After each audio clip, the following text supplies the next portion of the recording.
정부는 내일부터 불법 거래 신고센터를 운영해 분양권 불법 전매 등에 대한 점검과 단속을 강화하기로 했습니다. 앞서 국토교통부는 올해 상반기 부동산 실거래가를 제대로 신고하지 않은 1,900여 건에 대해 과태료 126억 4천만 원을 부과했습니다. 실제 거래 가격보다 낮게 신고한 이른바 다운 계약은 205건, 높게 신고한 이른바 업 계약은 136건이었습니다. 우리나라 근로자 가운데 근로소득세를 내지 않는 면세자 비율이 48%로 크게 늘었습니다. 근로자 2명 가운데 1명은 벌어들인 소득에 대해 세금을 내지 않고 있다는 얘긴데요.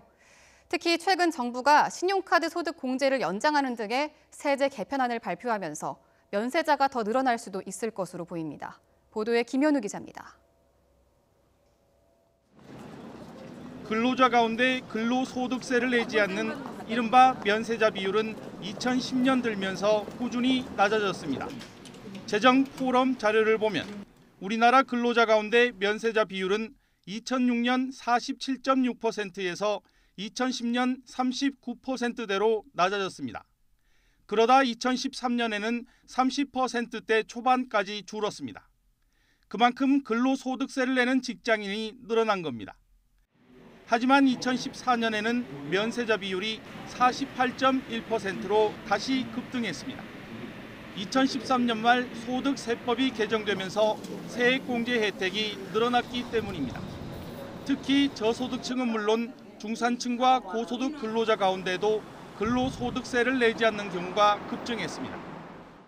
총 급여 4천만 원에서 5천만 원 근로자 가운데 면세자 비율은 2013년 18,000여 명에서 2014년 23만 5천여 명으로 13배 급증했습니다.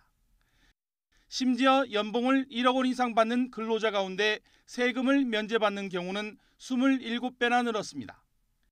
나라별로 산정 기준이 다르기는 하지만 영국의 근로소득 면세자 비율은 2.9%에 불과합니다.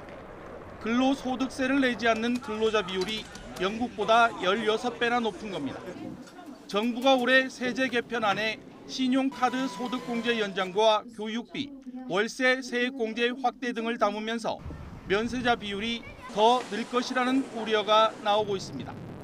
YTN 김현우입니다.